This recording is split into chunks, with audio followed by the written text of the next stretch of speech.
Selamat pagi Bapak Ibu sekalian. Saya mengundang Bapak Ibu untuk bangkit berdiri. Kita akan segera memasuki ibadah dengan bersatu teduh.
Serahkanlah segala kekhawatiranmu kepadanya, sebab Ia yang memelihara kamu.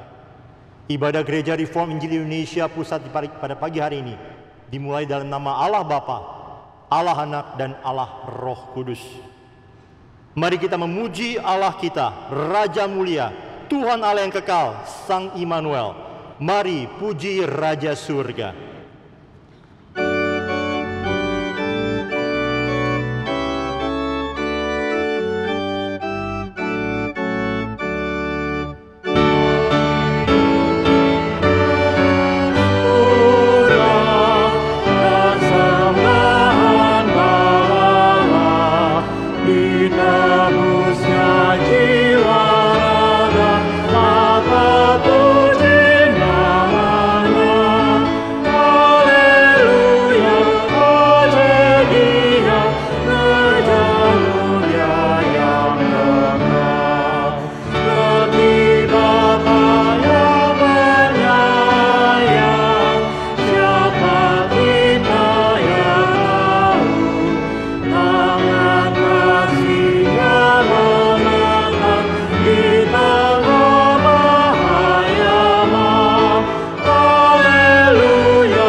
Bersama-sama masuk dalam doa.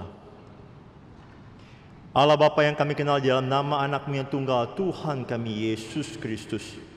Sungguh kami bersyukur karena pada pagi hari ini kami sekali lagi dilayakkan untuk datang ke hadirat-Mu Tuhan, untuk menyambut undangan-Mu, untuk beribadah di hadapan-Mu. Engkau yang mengetahui, Engkau yang mencipta kami, Engkau juga mengetahui isi hati kami. Tiliklah kami dan sucikanlah kami. Ketika kami menaikkan puji-pujian, biarlah segala pujian hanya kepadamu.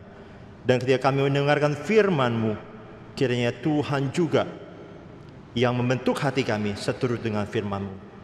Berkati hamba-Mu Pendeta Jimmy Pardede akan menyampaikan firman pada pagi hari ini. Biarlah setiap perkataan yang keluar dari mulut bibirnya boleh menjadi berkat, boleh menjadi khotbah yang boleh menguatkan dan membentuk kami untuk semakin menyerupai Engkau Tuhan. Berkati saudara-saudara kami yang mungkin hari ini tidak dapat datang. Engkau yang mengetahui setiap pergumulan mereka masing-masing. Sertai mereka Tuhan, beri mereka penghiburan. Dan kiranya rangkaian liturgi kami pada pagi hari ini, dari awal pertengahan hingga akhirnya, kami menyerahkannya semua untuk dikembalikan untuk kemuliaan nama-Mu Tuhan. Di dalam nama anak-Mu yang tunggal Tuhan kami, Yesus Kristus, kami sudah berdoa dan mengucap syukur. Amin. Jemaat dipersilakan duduk kembali. Lagu berikut ini mengingatkan kita akan anugerah Tuhan yang besar. Tuhan Allah yang menciptakan langit dan bumi dengan segala isinya. Dia juga yang menopang bumi dan isinya. Tuhan yang mencipta manusia. Dan ketika manusia itu jatuh ke dalam dosa, Dia menebus kita melalui Kristus yang berkorban bagi kita. Dan hari-hari kita pun penuh dengan pengharapan karena anugerah Tuhan senantiasa cukup bagi kita masing-masing. Hingga suatu hari nanti ketika Maranatha tiba, kita semua akan bersama-sama memuji Dia. Mari kita nyanyikan anugerah Kristus besarlah.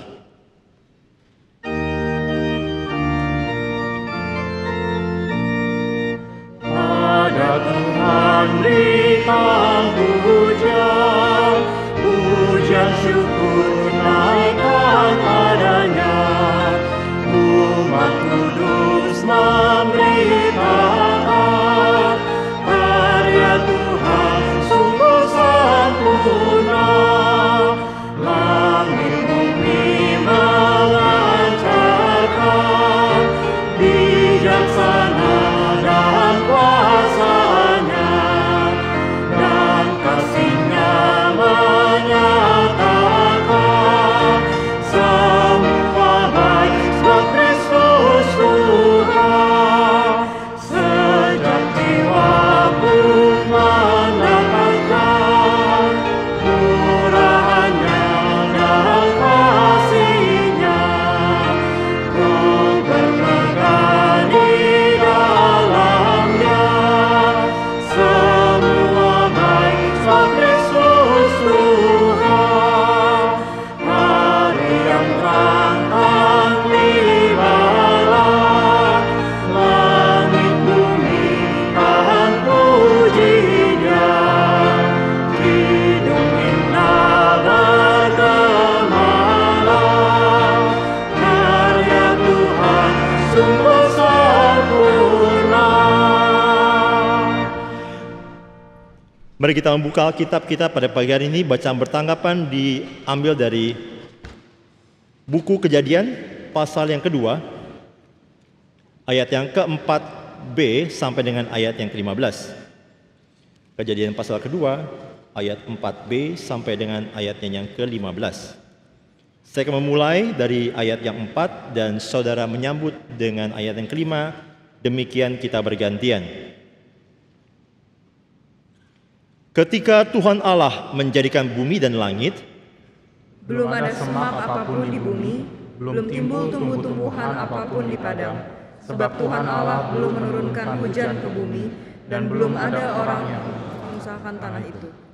tetapi ada kabut naik ke atas dari bumi dan membasahi seluruh permukaan bumi itu. Ketika itulah Tuhan Allah membentuk manusia itu dari debu tanah dan menghembuskan nafas hidup ke dalam hidungnya. Demikianlah manusia itu menjadi makhluk yang hidup. Selanjutnya Tuhan Allah membuat taman di Eden di sebelah timur. Disitulah ditempatkannya manusia yang dibentuknya itu. Lalu Tuhan Allah menumbuhkan berbagai-bagai pohon dari bumi yang menarik dan yang baik untuk dimakan buahnya, dan pohon kehidupan di tengah-tengah taman itu, serta pohon pengetahuan yang baik dan yang jahat. Ada suatu sungai mengalir dari Eden untuk membasahi taman itu, dan dari situ sungai itu terbagi menjadi 4 cabang. Yang pertama namanya Pison, yakni yang mengalir mengelilingi seluruh tanah Hawilah, tempat emas ada. Dan emas dari negeri itu baik. Di sana ada damar bedolah dan batu krisopras. Nama sungai yang kedua ialah Gihon, yakni yang mengalir mengelilingi seluruh tanah Kush. Nama sungai yang ketiga ialah Tigris, yakni yang mengalir di sebelah timur Asyur. Dan sungai yang keempat ialah Efrat. Tuhan Allah mengambil manusia itu dan menempatkannya ke dalam Taman Eden untuk mengusahakan dan memelihara taman itu. Mari kita menyambut bacaan dengan menaikkan pujian yang ketiga, kehendak Tuhan jadilah.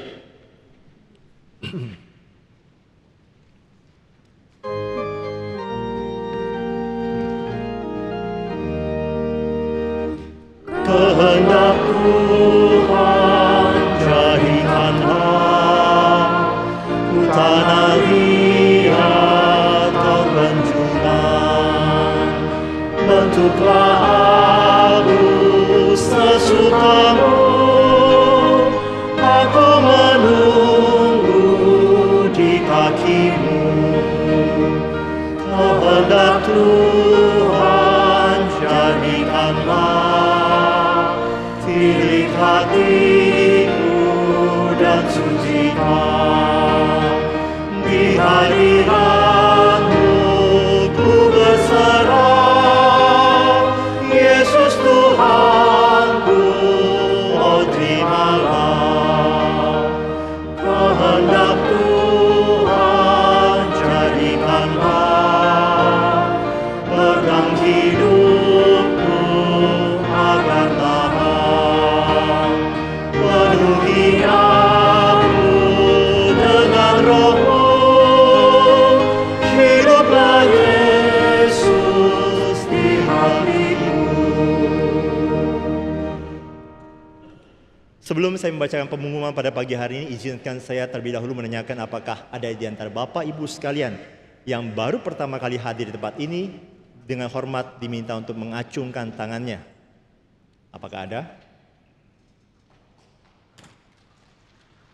Saya belum melihat. Ada? Baik, mari kita menyambut dia, dan Bapak Ibu diundang untuk menghampiri meja informasi di lobi setelah ibadah selesai nanti. Baik, pengumuman yang pertama adalah streaming Reform Injili yang pada minggu ini, minggu yang akan datang ini, akan menampilkan pesan Kristus kepada Tuhan, kepada gereja Tuhan, 7 gereja Tuhan di dalam kitab Wahyu yang akan dibawakan oleh pendeta Stephen Tong dari hari Senin sampai dengan hari Kamis pukul 7 malam setiap harinya.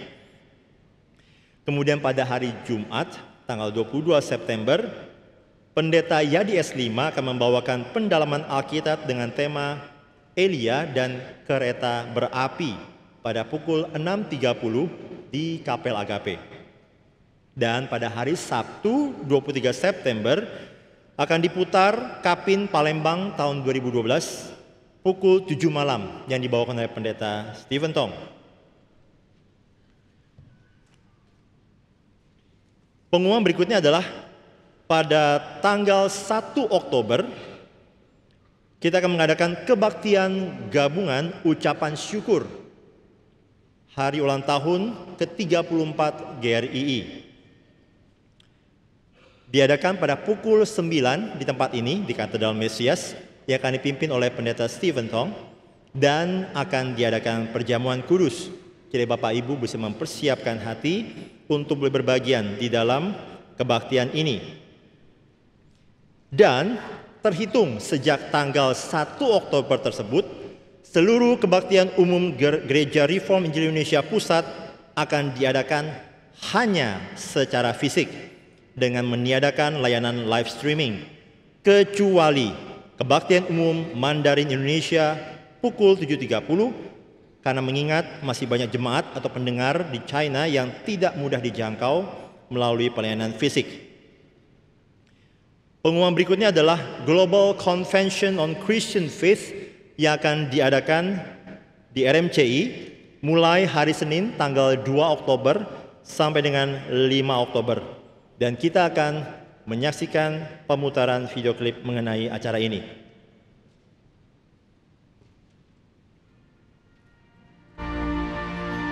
研讨大会就是兼顾基督徒，要激励基督徒在信仰上怎样建立我们的立场，也在福音的广传上怎么样付出我们的努力。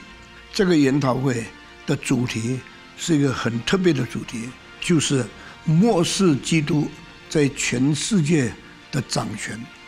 这个题目是告诉我们，这个世界的掌权者有一天会换人，而且最大的、最强的、最真的、最永恒的一位将要来临，统治全世界。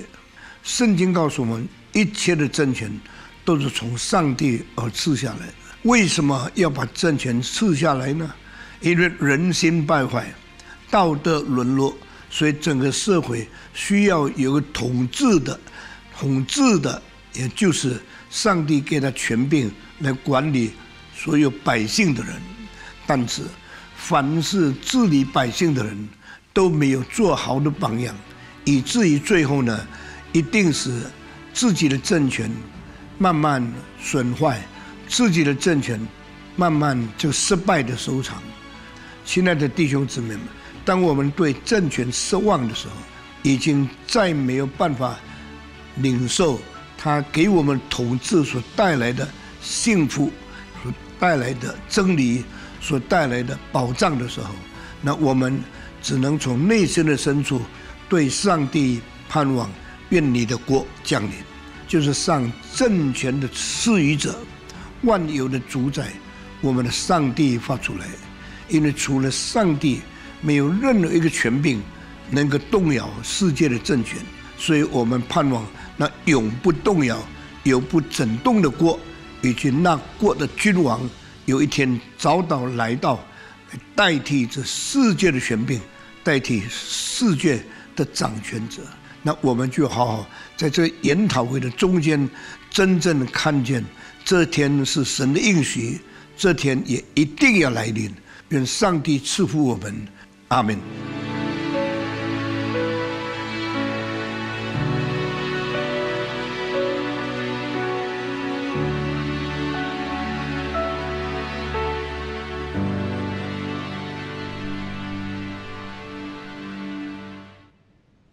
Mohon diingat bahwa esok hari, hari Senin 18 September adalah kesempatan terakhir untuk mendapatkan harga pendaftaran early bird.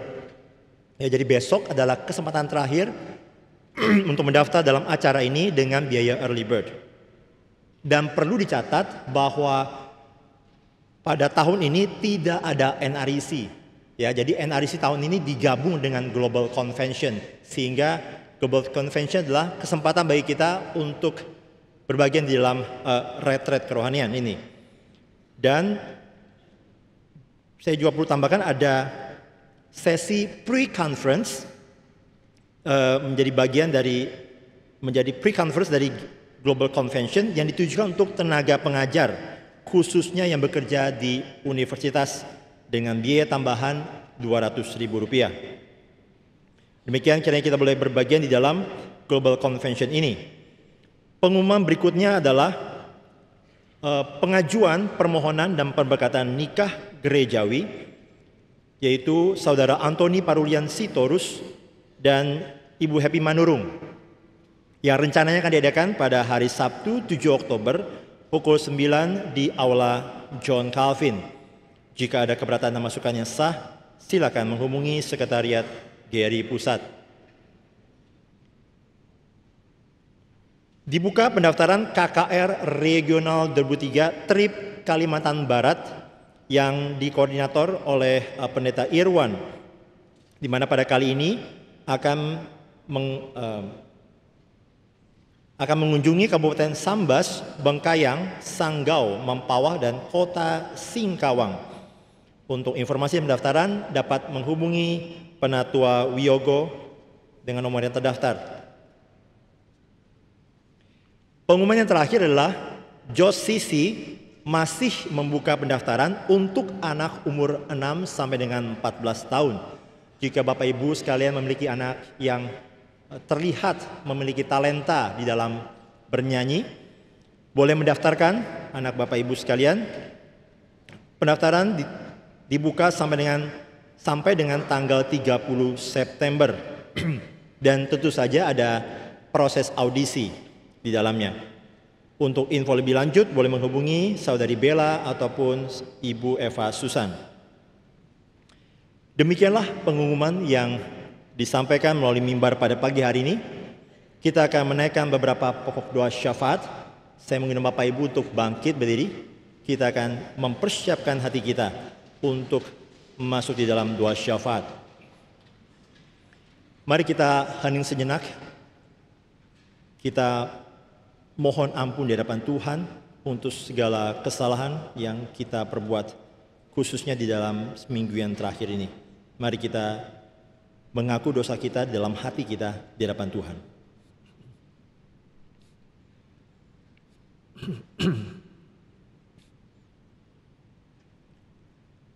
Bapa, kami sesungguhnya tidak layak, tapi Engkau telah melayakkan kami.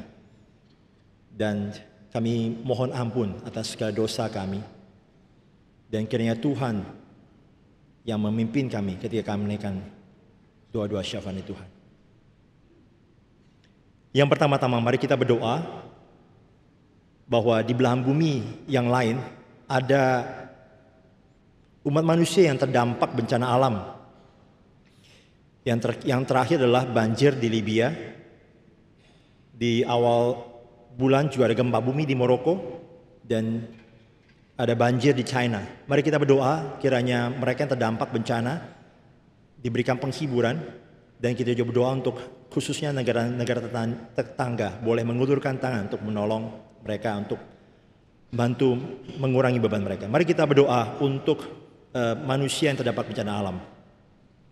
Bahwa dalam surga kami berdoa Tuhan mengingat saudara-saudara kami yang kami tidak kenal, tapi mereka juga adalah ciptaan-Mu Tuhan. Dan mereka Engkau izinkan untuk mengalami bencana alam, baik yang di Libya, baik yang di Maroko ataupun di China.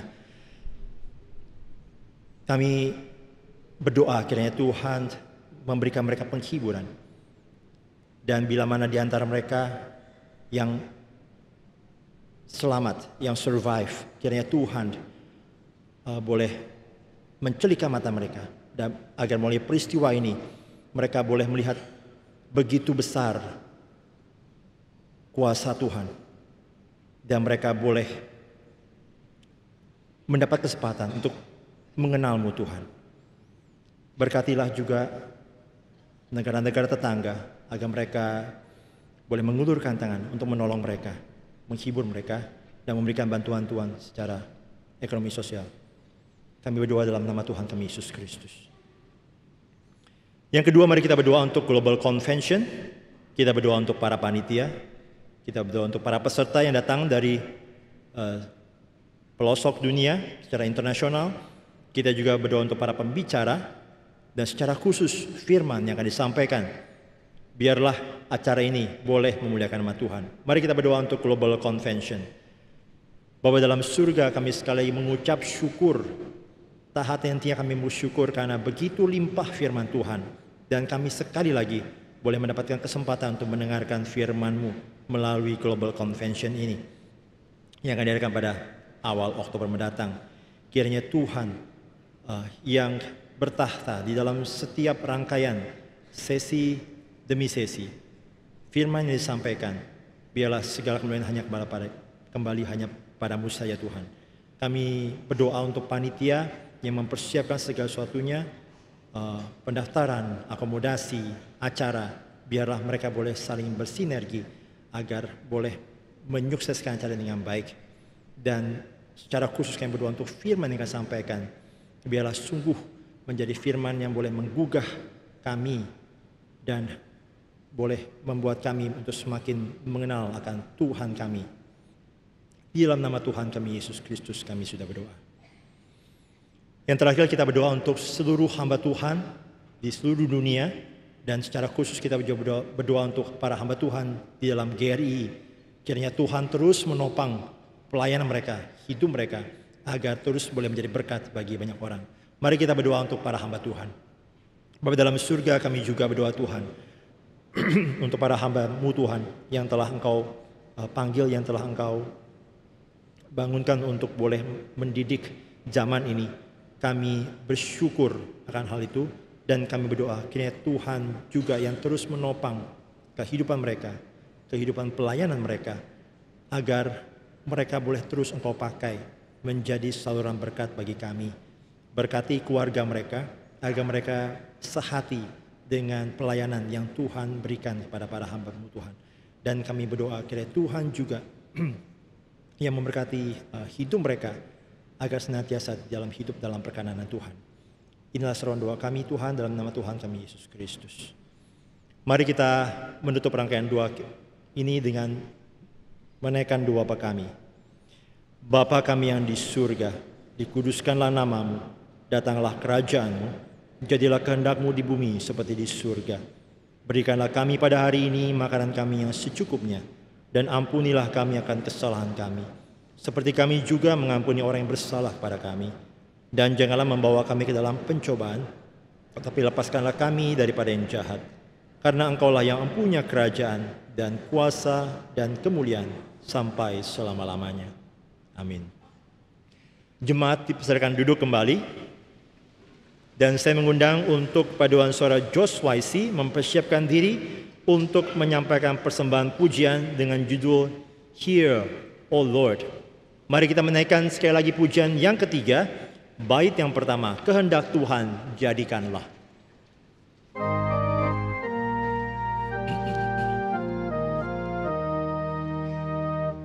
Kehendak Tuhan jadikanlah, ku tanah liat kau benjunan, bentuklah aku sesukamu. Aku menunggu di kaki. Ayat yang ketiga. Kehendak Tuhan jadikanlah, pegang hidupku agar tahan. Penuhi aku dengan Roh-Mu, hiduplah Yesus di hatiku.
Selamat pagi saudara sekalian. Mari kita bangkit berdiri, kita sambut satu dengan lain, kita juga pujikan haleluya, puji Tuhan. Puji Tuhan, haleluya, puji.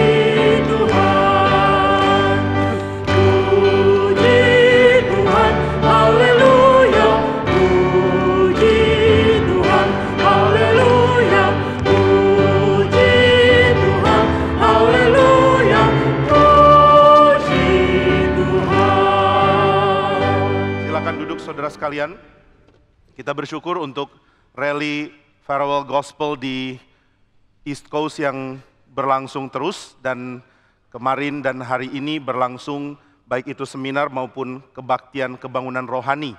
Kita bisa lihat dari foto-foto yang ditayangkan, baik itu di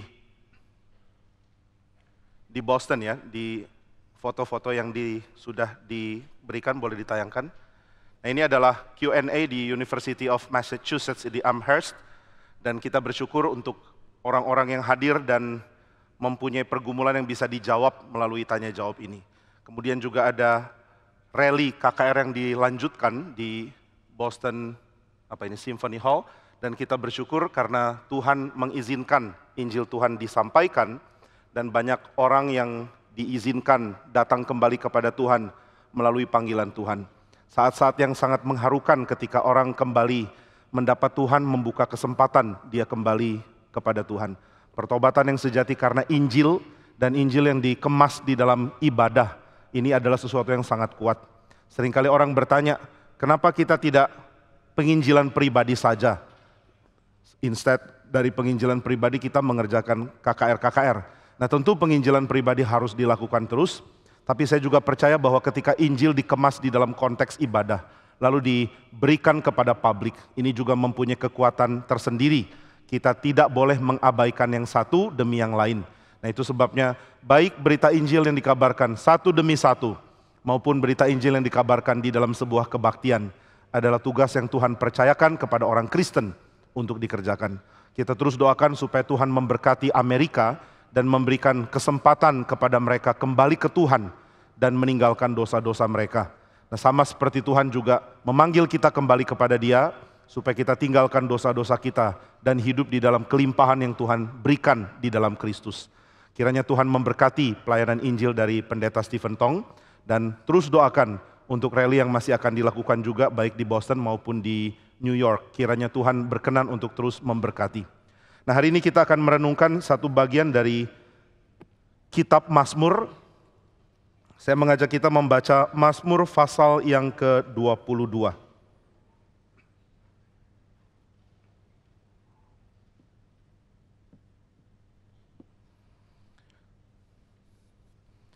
Saya akan bacakan sebagian saja dari ayat yang ke-13 sampai ayat yang ke-22. Mazmur 22 ayat 13 sampai 22. Saya bacakan pertama-tama ayat 2 dulu, kemudian saya bacakan ayat 13 sampai 22. Mazmur 22, demikian firman Tuhan di ayat yang kedua. Allahku, Allahku, mengapa engkau meninggalkan aku? Aku berseru tetapi engkau tetap jauh dan tidak menolong aku. Kemudian ayat yang ke-13. Banyak lembu jantan mengerumuni aku, banteng-banteng dari Basan mengepung aku. Mereka mengangakkan mulutnya terhadap aku, seperti singa yang menerkam dan mengaum. Seperti air aku tercurah, dan segala tulangku terlepas dari sendinya. Hatiku menjadi seperti lilin, hancur luluh di dalam dadaku. Kekuatanku kering seperti beling, lidahku melekat pada langit-langit mulutku, dan dalam debu maut kau letakkan aku. Sebab anjing-anjing mengerumuni aku, gerombolan penjahat mengepung aku. Mereka menusuk tangan dan kakiku. Segala tulangku dapat kuhitung, mereka menonton, mereka memandangi aku. Mereka membagi-bagi pakaianku di antara mereka, dan mereka membuang undi atas jubahku. Tetapi Tuhan, tetapi Engkau Tuhan janganlah jauh. Ya kekuatanku, segeralah menolong aku. Lepaskanlah aku dari pedang dan nyawaku dari cengkraman anjing. Selamatkanlah aku dari mulut singa dan dari tanduk banteng. Engkau telah menjawab aku. Mari sekali lagi kita berdoa. Ya Tuhan kami menikmati setiap kali Tuhan memberikan firman kepada kami. Sebab kami tahu di dalam firman itulah Tuhan menyapa dan berbicara kepada kami. Kami bersyukur sebab Tuhan memperdengarkan firman kepada kami. Sehingga kami semakin hari, semakin bertumbuh di dalam pengenalan akan Tuhan. Dan kami mau diberikan anugerah terus oleh Tuhan. Supaya semakin kami mendengar firman, kami pun dibawa semakin menikmati mengenal Tuhan. Kami ingin mengenal Engkau dengan limpah. Kami ingin mengenal Engkau dari setiap cara yang Alkitab nyatakan. Sehingga kami tidak terkurung di dalam kemiskinan karena salah mengenal Tuhan. Sebaliknya kami diberikan segala kelimpahan mengenal Tuhan yang Tuhan sudah janjikan kepada umat Tuhan. Berikanlah kami pada hari ini juga kesempatan dapat mendengar firman yang Tuhan rela berikan. Berkati hamba-Mu supaya di dalam khotbah ini dia dengan setia menyatakan apa yang Tuhan mau diperdengarkan pada hari ini. Dan sertai setiap kami satu persatu. Berikan anugerah-Mu sehingga hati kami senantiasa rindu dan dipuaskan oleh firman yang Tuhan rela berikan. Di dalam nama Tuhan Yesus, kami berdoa dan bersyukur. Amin. Saudara sekalian, kita sangat bersyukur karena di dalam tradisi kita, dalam sejarah gereja, kita mendapatkan banyak pengertian tentang siapa Tuhan. Allah kita adalah Allah yang Tritunggal adanya, dan ini merupakan tema besar yang jadi pergumulan, yang jadi pengajaran, dan yang menjadi pengakuan iman dari gereja-gereja Tuhan. Nah, pengertian tentang Allah yang Tritunggal ini sangat penting dan kita tidak bisa sembarangan menyepelekannya. Orang Kristen mesti mengerti apa yang sudah dipahami gereja tentang Tritunggal. Seringkali kita mengatakan, oh doktrin Tritunggal itu melampaui pikiran, maka kita tidak perlu pikirkan. Tapi saudara, yang Tuhan tuntut bukan kita mengerti doktrin Tritunggal dengan sempurna sebagaimana doktrin itu menjelaskan tentang Tuhan. Tapi yang Tuhan tuntut adalah kita mengerti apa yang gereja sudah pahami dengan anugerah Roh Kudus yang diturunkan dari satu generasi ke generasi yang lain. Kita tidak dituntut lebih dari itu, tapi bahkan ini pun seringkali kita tidak kejar. Kita tidak tahu apa yang gereja sudah pahami tentang Allah Tritunggal.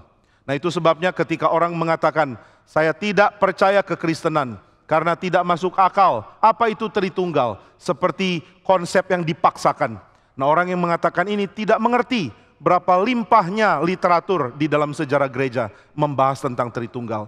Pembahasan tentang Tritunggal adalah pembahasan yang sangat indah dan bahkan memberikan banyak penerobosan di dalam konsep berpikir manusia. Beberapa artikel dari beberapa ahli bapak gereja, yaitu para teolog zaman sekarang yang mempelajari, yang khusus mendedikasikan diri membaca para bapak gereja dari abad yang ke-3 sampai abad yang ke-6. Nah, mereka mempelajari dan menemukan bahwa setelah para bapak gereja memberikan sumbangsi tentang doktrin Tritunggal, maka dunia filosofi pun berubah. Konsep pengertian dari Yunani tentang apa itu substansi, tentang apa itu hal-hal yang bersifat atribut tambahan, ini pun berubah. Nah, maka apa yang dikemukakan di dalam doktrin Tritunggal bukan hanya memperkaya gereja, tetapi juga memperkaya kebudayaan dan perkembangan di dalam dunia filosofi selanjutnya. Nah, kita tidak membahas ini lebih dalam, tetapi kita akan coba gali apa yang ditekankan di dalam pengertian Tritunggal. Apa sih yang kita bisa tangkap dan pahami di dalam konsep Tritunggal untuk kait dengan Mazmur 22 yang kita baca ini. Nah, saudara, salah satu pemberi sumbangsi yang besar tentang doktrin ini adalah seorang bapak gereja bernama Agustinus. Agustinus mengatakan, jika engkau percaya Allah, maka engkau juga harus menggumulkan apa kaitan Allah dengan dunia ciptaan. Kalau kita pisahkan Allah dengan ciptaan, lalu tidak memberikan kaitan sama sekali, maka kita tidak mengenal Allah seperti yang Alkitab ajarkan. Tapi kalau kita menyatukan Allah dan ciptaan, seolah tidak ada perbedaan, Allah dan ciptaan adalah satu, ciptaan adalah bagian dari Allah, maka kita pun gagal memahami Allah sebagaimana yang Alkitab nyatakan. Kalau begitu bagaimana mengerti Allah dan ciptaan? Kita tidak boleh lepas dan pisahkan, dan kita tidak boleh satukan tanpa memberikan distingsi. Nah itu sebabnya Allah bukan ciptaan dan ciptaan bukan Allah. Tapi Allah tidak boleh dilepas dari ciptaannya dan ciptaan tidak mungkin dilepaskan dari Allah. Di dalam kitab suci dari Kejadian pasal yang pertama, kita sudah menemukan kalimat Allah pada mulanya menciptakan langit dan bumi. Berarti kita tidak mungkin kenal Tuhan kecuali di dalam skema ini, yaitu Allah adalah pencipta. Maka ketika ada orang tanya kepada Agustinus, apa yang Allah lakukan sebelum menciptakan dunia ini? Agustinus mengatakan ini pertanyaan serius yang kita tidak boleh jawab dengan mengatakan Allah menciptakan neraka untuk orang-orang yang bertanya seperti kamu. Kita tidak boleh jawab seperti itu, kata Agustinus. Lalu bagaimana menjawabnya? Kita harus menjawab bahwa kita tidak bisa menyelam kepada rahasia yang tidak berguna bagi pertumbuhan kasih kita kepada Tuhan. Loh kalau begitu ada banyak spekulasi tidak berguna dan tidak penting. Ada banyak pikiran kita yang coba menerobos sesuatu yang Alkitab tidak ajarkan. Ini sesuatu yang tidak ada guna. Nah itu sebabnya Agustinus menekankan Tuhan memberikan dirinya dikenal supaya kita makin mengasihi dia. Dan kita tidak mungkin mengasihi dia kecuali lewat perantaraan ciptaan. Nah maka Tuhan mengizinkan dirinya dikenal sebagai Allah pencipta. Dan ciptaan dan Allah tidak bisa dipisah dalam pengertian ini. Saudara tidak mungkin mengakses pengenalan akan Allah kecuali melalui ciptaan. Saudara tidak bisa memahami keindahan Allah kecuali lewat memahami keindahan ciptaan. Saudara tidak bisa melihat kesetiaan Allah kecuali memahaminya melalui pemeliharaan Allah lewat alam. Saudara tidak bisa mendengar perkataan Allah kecuali mendengarnya lewat para nabi atau para rasul atau para hamba Tuhan atau tulisan dari kitab suci yang adalah firman Tuhan. Saudara tidak bisa mengalami kehadiran Tuhan kecuali saudara mengalaminya melalui persekutuan orang-orang yang percaya. Nah jadi dari awal Agustinus katakan Tuhan mengizinkan dirinya diakses, dikenal, ditemui oleh manusia melalui ciptaan. Maka tidak relevan menjelaskan tentang aktivitas Tuhan sebelum ciptaan, karena kita tidak mungkin mengetahuinya. Sebab kita hanya bisa mengenal Tuhan melalui wahyu yang dia nyatakan lewat ciptaan, bahkan wahyu khusus pun dinyatakan lewat budaya manusia, lewat perkataan manusia, dan lewat tulisan manusia, yaitu kitab suci yang kita percaya dinafaskan oleh Allah. Nah itu sebabnya tidak ada orang bisa mengenal Tuhan kecuali dari pernyataan diri Tuhan. Dan itu sebabnya jangan pisahkan Allah dari ciptaannya. Nah bagaimana mengenal Allah? Lewat ciptaannya. Apa yang kita bisa pelajari tentang Tuhan melalui merenungkan ciptaan? Agustinus menemukan di dalam ciptaan ini ada yang menyatukan, ada yang membuatnya menjadi harmonis, ada yang membuatnya menjadi indah karena ada banyak keragaman. Ciptaan tidak membosankan, ada banyak keragaman. Dan di dalam banyak keragaman ada yang menyatukan. Nah apakah yang menyatukan? Setelah dia renungkan, dia mulai memberikan tawaran bahwa yang menyatukan semuanya adalah aktivitas Allah di dalam alam. Aktivitas yang digerakkan oleh cinta kasih. Aktivitas yang digerakkan oleh komitmen karena kasih. Nah maka Agustinus menyadari Alkitab memberikan pengertian yang sangat dasar tentang Allah, yaitu bahwa Allah adalah kasih. Bagaimana mengerti Allah adalah kasih? Dengan memahami kasih selalu bersifat menyatukan dan bersifat relasional. Tidak ada orang mengasihi diri, orang harus mengasihi orang lain seperti dirinya. Tanpa kehadiran orang lain, kasih tidak bisa berfungsi. Sama seperti kereta tidak mungkin berfungsi kecuali di atas rel, ikan tidak mungkin hidup kecuali dia hidup di dalam sebuah kontainer yang berisi air. Demikian manusia tidak mungkin hidup kecuali ada Tuhan yang mengasihi, yang menyatakan dirinya. Demikian juga kita tidak mungkin memahami konsep kasih kecuali kita memahaminya di dalam relasi. Kasih tidak mungkin tanpa relasi. Nah kalau begitu, jika Allah adalah kasih, berarti Allah juga berelasi. Kapan Allah berelasi? Allah berelasi sebelum penciptaan. Nah inilah satu-satunya hal yang harus kita pahami tanpa adanya ciptaan. Tetapi Agustinus tetap konsisten dengan mengatakan bahkan relasi Tritunggal pun dapat kita tarik dan renungkan melalui melihat ciptaan. Nah itu sebabnya ketika kita melihat bahwa Tuhan memelihara ciptaannya dan Tuhan memerintahkan manusia untuk saling mengasihi, Dia sedang memberikan dirinya sebagai sumber pengenalan untuk kita memahami hidup di dunia ini. Nah, maka tidak ada orang bisa memahami ciptaan kecuali dia memahami Tuhan itu seperti apa. Tapi tidak ada orang bisa memahami Tuhan itu seperti apa kecuali dia memahaminya di dalam ciptaan. Kalau gitu mana yang duluan? Kenal Tuhan dulu baru pahami ciptaan, atau kenal ciptaan dulu baru pahami Tuhan? Agustinus menawarkan jalan relasional lagi. Kita kenal Tuhan dengan merenungkan ciptaan, kita kenal ciptaan dengan merenungkan Tuhan. Nah saudara, berapa miripnya ini dengan perkataan terkenal dari John Calvin. Ketika Calvin mengatakan, mengenal diri kita, knowing ourselves, pengenalan akan diri tidak bisa dilepas dari pengenalan akan Tuhan. Kita tidak mungkin mengenal diri kita sebagai komunitas Kristen, kecuali kita kenal Tuhan. Dan kita tidak mungkin bisa kenal Tuhan, kecuali kita mengerti siapa kita di dalam komunitas Kristen. Kalau begitu mana yang duluan? Kenal Tuhan dulu atau kenal diri kita?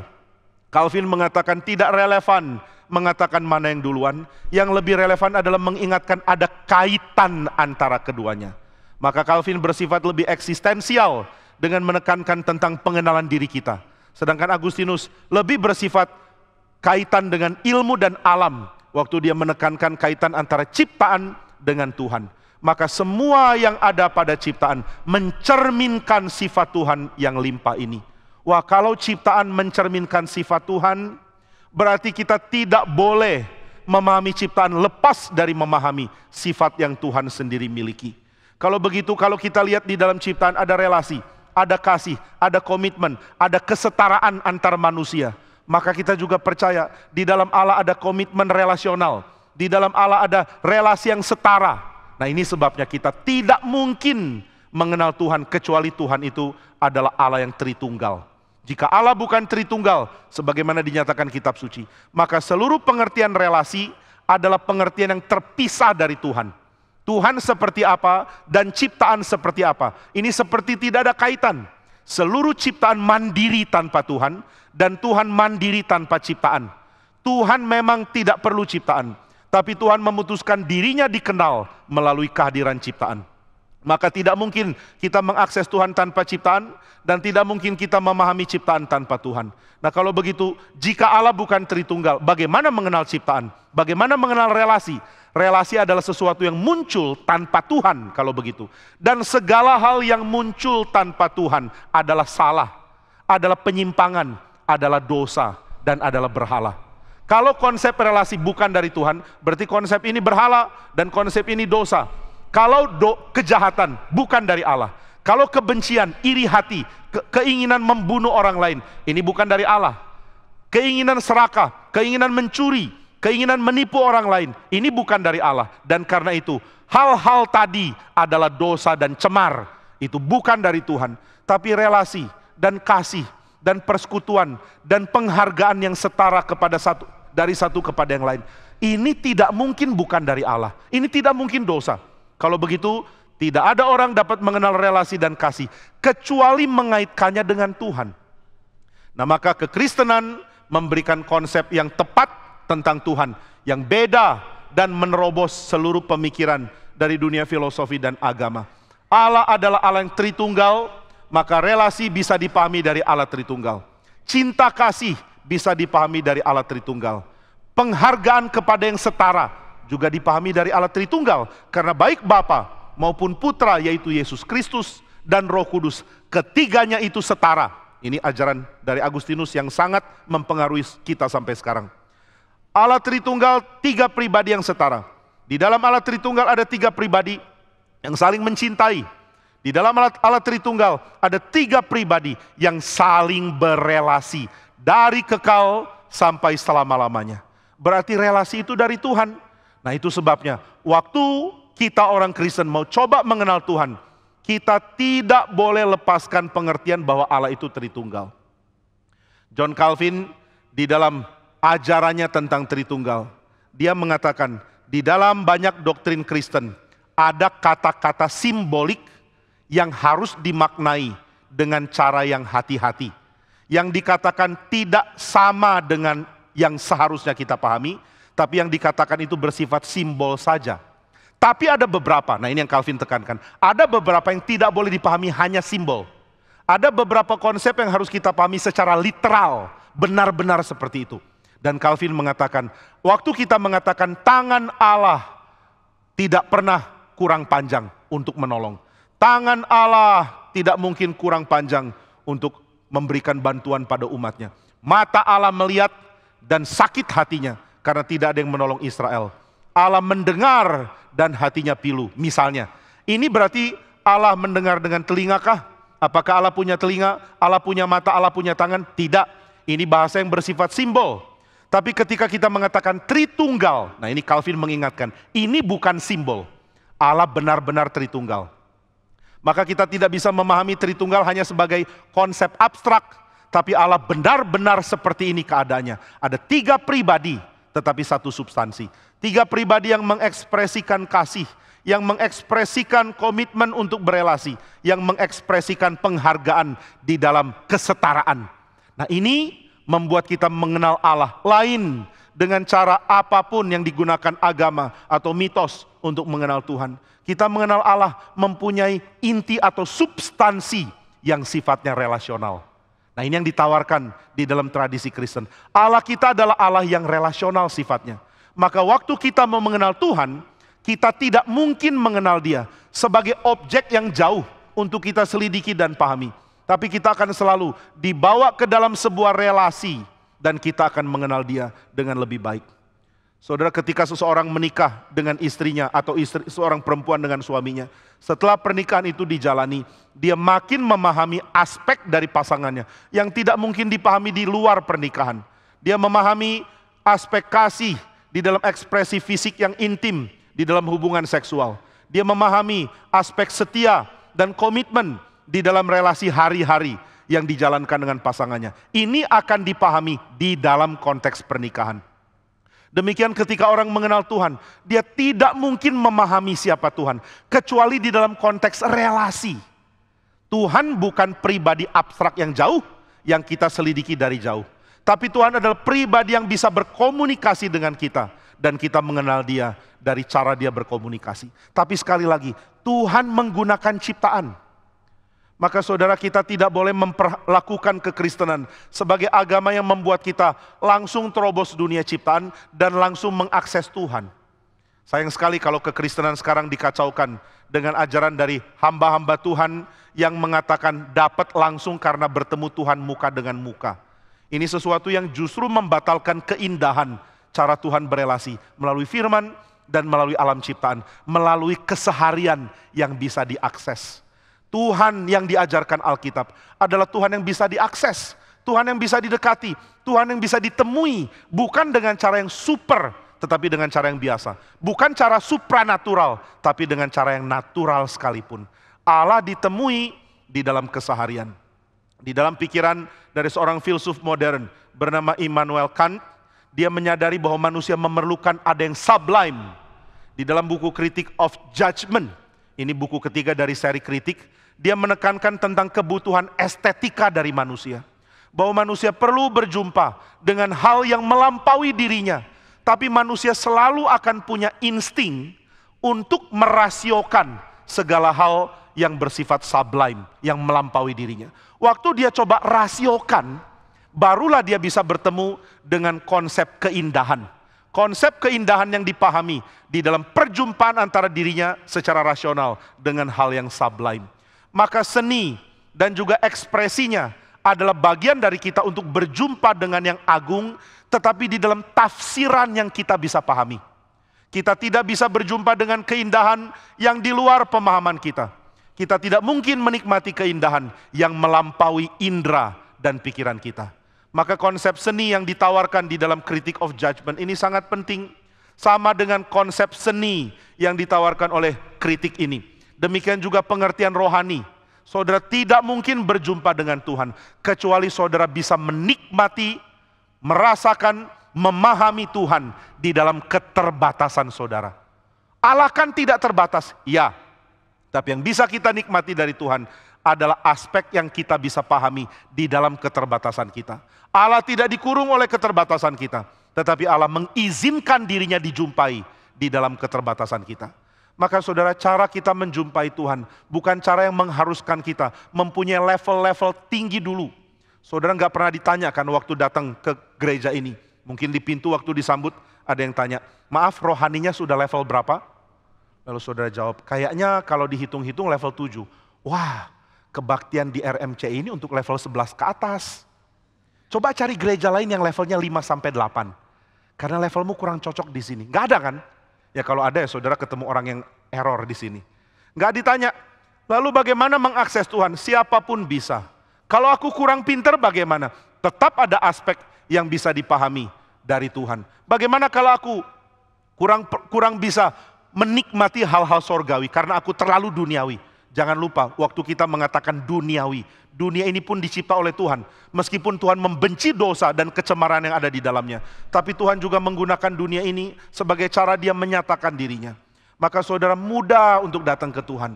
Saudara bisa datang kepada Dia dengan cara yang sederhana. Karena Tuhan memang ingin dijumpai dengan kita di dalam cara yang bisa kita akses. Nah maka mengerti Allah yang sifatnya Tritunggal membuat kita sadar Allah mempunyai natur di dalam dirinya yang bersifat relasional.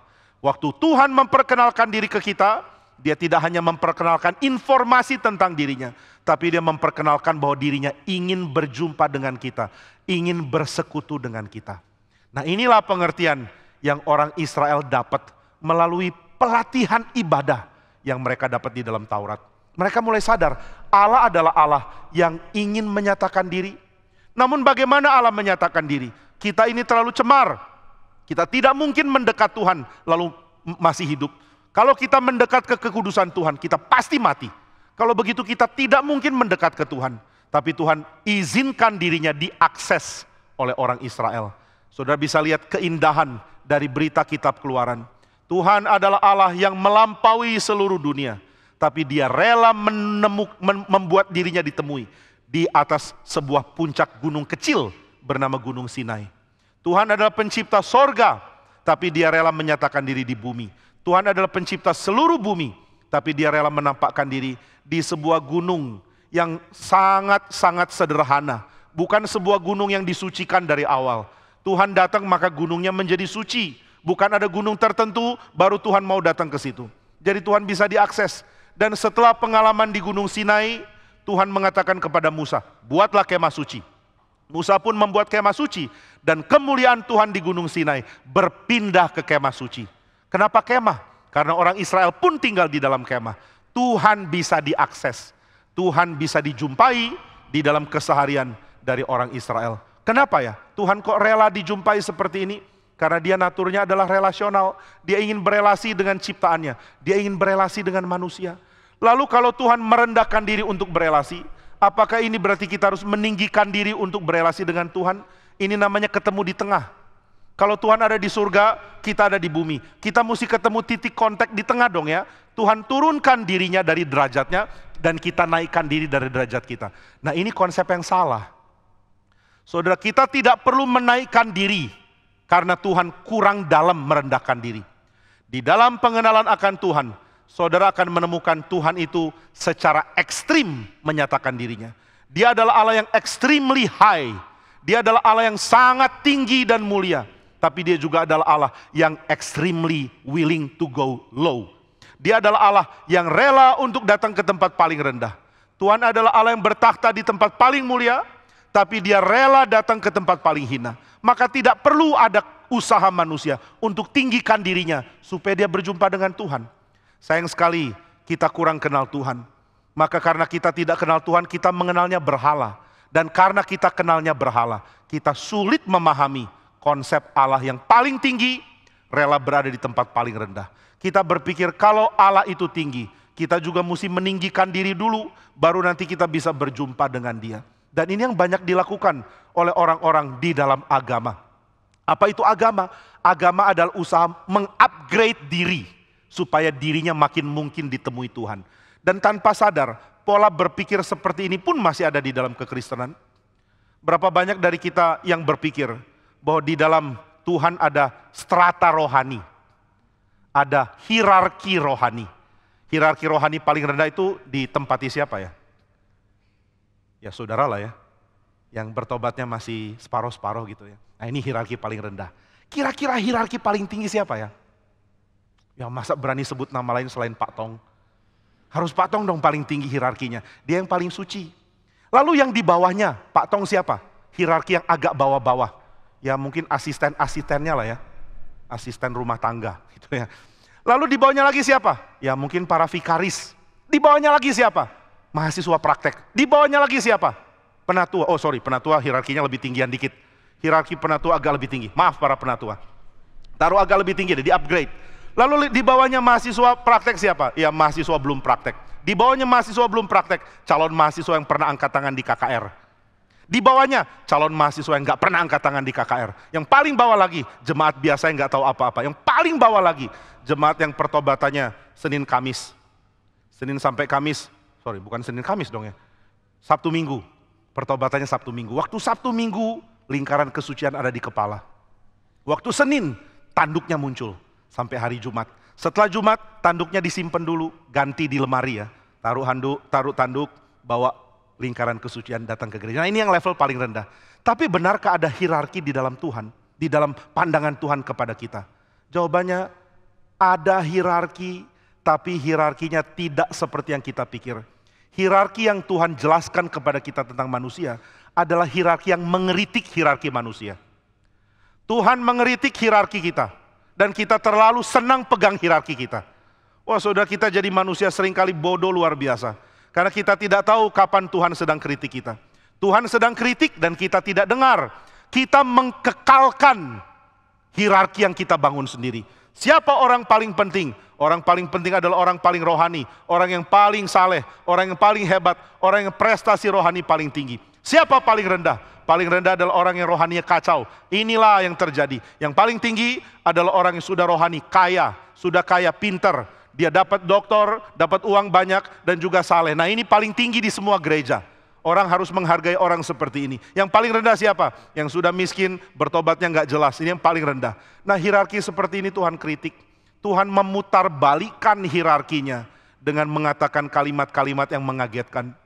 Ketika Yesus datang ke dalam dunia, dia mengatakan celakalah orang-orang Farisi. Waktu Yohanes Pembaptis berkhotbah, ada orang-orang pemungut cukai datang. Mereka tanya, Yohanes, kami mesti ngapain? Kami mau bertobat. Yohanes mengatakan, jangan pungut lebih daripada yang ditentukan. Pungut pajak dengan adil. Lalu tentara-tentara, kami bagaimana? Kami sering perang, kami sering bunuh orang. Yohanes mengatakan, jangan memeras, cukupkan dirimu dengan gajimu. Lalu orang Farisi datang, kami mesti ngapain? Yohanes mengatakan, siapa bilang kamu bisa bertobat? Hei kamu keturunan ular beludak, celakalah kamu. Kamu akan dibuang dan kamu akan dihancurkan oleh Tuhan. Dan kapak sudah tersedia, sebentar lagi kamu akan dipotong dan dibuang ke dalam neraka. Loh, kok nggak salah? Ini hierarkinya kenapa terbalik? Karena Tuhan memang memutar balik hierarki kita. Siapa yang belum sadar ini adalah orang yang kasihan. Dia masih kejar hierarki yang lama yang Tuhan mau rombak. Nanti begitu bertemu Tuhan kita kaget. Saya mati-matian kejar hierarki manusia. Kenapa sekarang dibalik? Maka Tuhan mengatakan siapa kamu yang paling tinggi nanti jadi paling rendah. Siapa yang paling rendah nanti jadi paling tinggi. Siapa yang merasa diri terdahulu nanti jadi paling belakang. Siapa yang merasa diri di belakang nanti jadi yang terdahulu. Ini kalimat memutarbalikkan banyak hal. Saudara, orang Israel percaya hierarki tertinggi itu adalah Abraham dan teman-temannya. Nah siapa yang bisa dibilang teman Abraham? Teman Abraham adalah orang yang imannya sama dengan Abraham dan dia keturunan Abraham. Tapi Tuhan mengatakan Allah akan kumpulkan banyak orang dari bangsa lain dari jauh.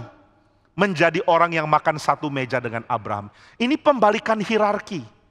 Nah maka kalau ditanya, Tuhan engkau mau berjumpa dengan manusia? Iya. Nah sekarang saya tanya, at what level? Di dalam level hierarki mana Tuhan mau ditemui? Tentu kalau Tuhan datang, Tuhan mau ditemani oleh para petinggi bukan? Petinggi politik, petinggi militer, petinggi rohani. Ini membentuk perkumpulan pemimpin universal gitu ya. Kalau kita kenal ada forum komunikasi pemimpin daerah. Nah ini namanya forum komunikasi pemimpin universal. Nah Tuhan tentu maunya ditemui oleh petinggi forum komunikasi, apa tadi? Petinggi universal, ini istilah baru ya, saudara mesti pelajari dan biasakan. Forum komunikasi petinggi universal. Tuhan tentunya mau ditemui oleh mereka. Lalu bagaimana dengan kita? Antri. Kamu antri dulu di dalam antrian jauh. Begitu ambil nomor, saudara lihat nomor saudara. 2.323.252. Waduh, kapan ketemunya? Tunggu dong. Tuhan lagi sibuk dengan para petinggi forum komunikasi pemimpin universal. Jadi jangan mau serobot. Kamu sabar, kamu orang rendah, terima nasib. Kamu orang belakang, terima nasib. Kamu orang jelek, kamu orang bawah, terima nasib. Tapi saudara, ketika Tuhan datang, Tuhan tidak pakai hierarki itu, hierarkinya dibalik. Maka Tuhan mengkomunikasikan dirinya kepada manusia dengan relate, merelasikan dirinya dengan kelompok paling rendah. Itulah kenapa ketika Yesus datang berinkarnasi, dia tidak datang di tempat mewah. Dia lahir di tempat yang jelek bukan karena Tuhan mau pamer sengsara. Seringkali kita pikir Tuhan suka pamer sengsara ya. Lahirnya di tempat paling jelek, lalu kalau ditanya makan apa? Roti yang paling keras. Oh, roti yang paling keras. Kenapa? Supaya gigiku patah. Kenapa gigi mau patah? Supaya aku menderita. Mau minum apa? Cuka. Supaya setelah gigi patah minum cuka rasa sakit sekali. Tuhan bukan penggemar sakit. Kenapa Tuhan lahir di palungan? Kenapa dia dibaringkan di tempat binatang? Karena dia mau relate, mau kaitkan dirinya dengan orang yang juga tidak punya kemungkinan lain selain menempati tempat mirip kandang binatang. Loh, kenapa Tuhan lakukan ini? Ingat hierarkinya dibalik. Sekarang Tuhan mau memberikan penghargaan justru kepada orang-orang teraniaya, orang-orang terpinggirkan, orang-orang yang akan diarahkan ke salib. Dan Yesus mau relate ke mereka. Yesus mau menyatakan diri sama dengan mereka. Dan ini membuat kita kaget. Kenapa Tuhan mau kaitkan diri dengan mereka?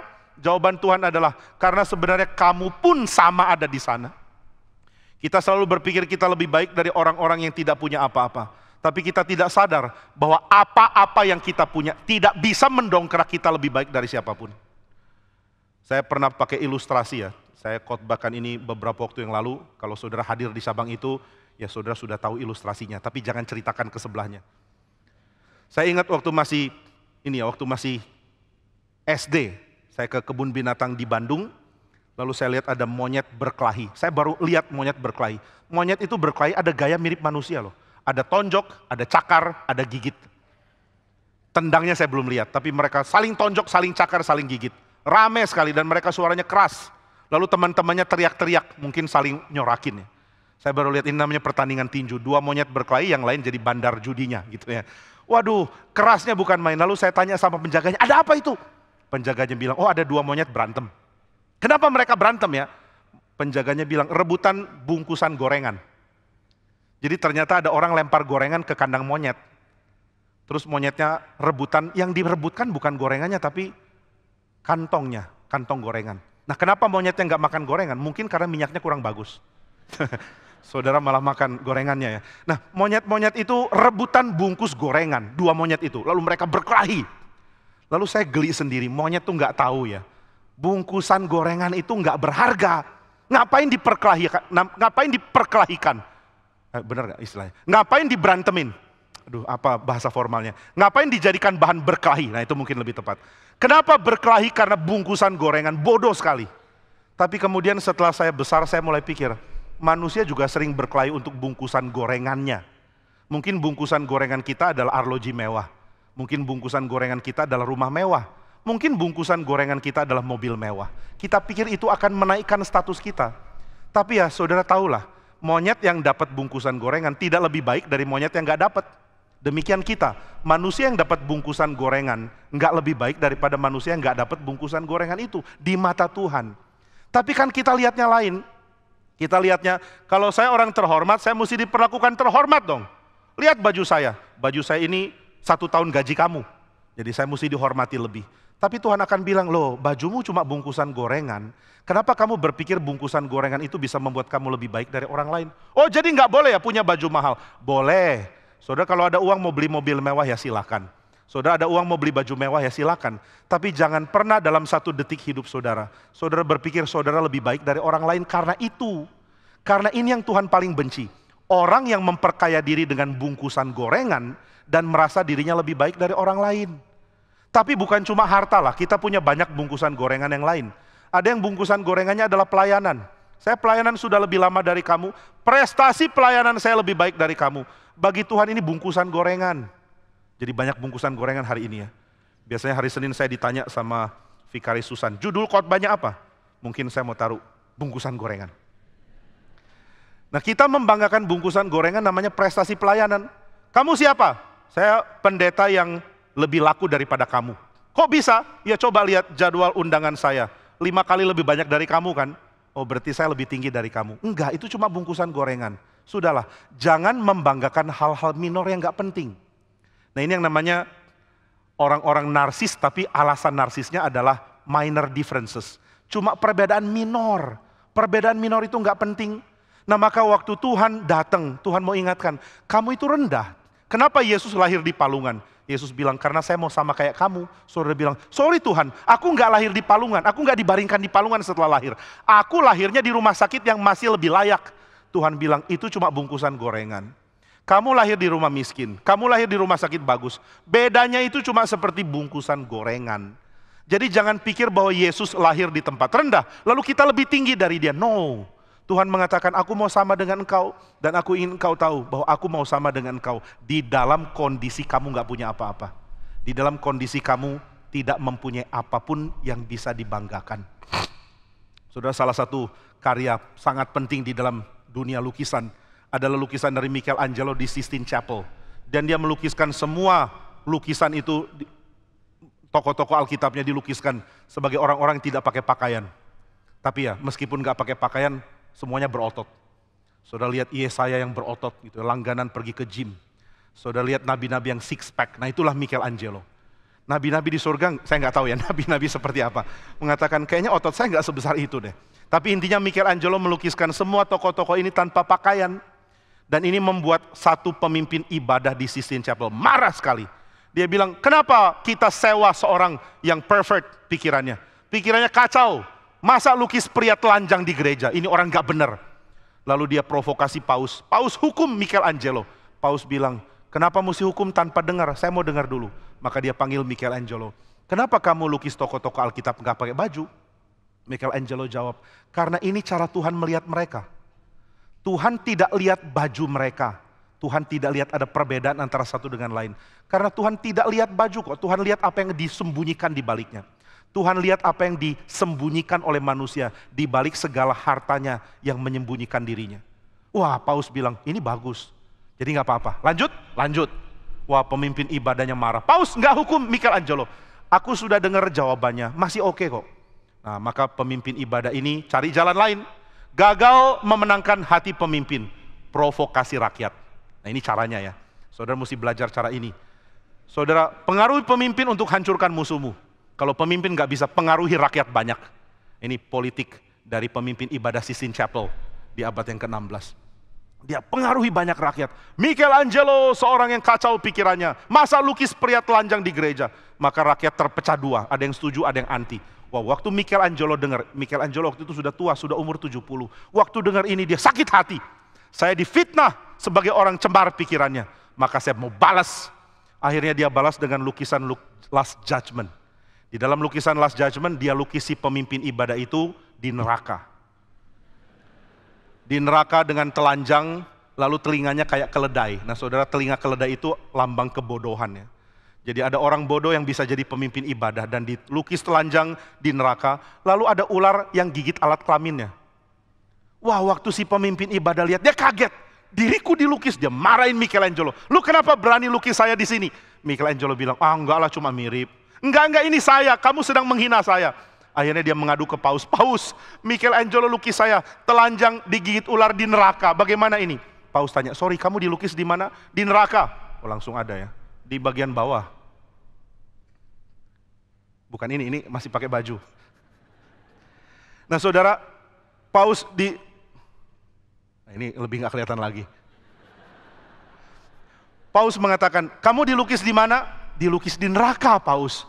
Dilukis di neraka, telanjang digigit ular. Paus mengatakan, maaf gak bisa tolong. Kenapa gak bisa tolong? Karena neraka sudah di luar yurisdiksi saya. Nah ini akibatnya, maka saudara jangan banyak menghina artis loh ya. Nanti saudara dikekalkan di dalam cara yang memalukan. Ada artis dihormati dulu, jangan langsung dihina. Oke, nah maka Michelangelo mengatakan Tuhan melihat kita apa adanya. Gak usah disembunyikan dengan hal-hal yang lain. Gak usah disembunyikan dengan prestasi pelayanan. Gak usah disembunyikan dengan prestasi harta. Gak usah disembunyikan dengan prestasi akademik. Meskipun pencapaian itu penting untuk dikejar, Tapi pencapaian itu tidak boleh membuat kita menganggap diri kita lebih baik dari yang lain. Nah itu sebabnya ketika Kristus datang, dia memilih untuk bersekutu dengan orang yang paling rendah. Maka kita sadar, di dalam hidup kita akan mengalami banyak ups and downs. Dan akan ada titik rendah yang kita sulit untuk tahan. Ini akan terjadi pada siapapun, pada semua kita. Akan ada titik rendah yang akan menghancurkan hati kita.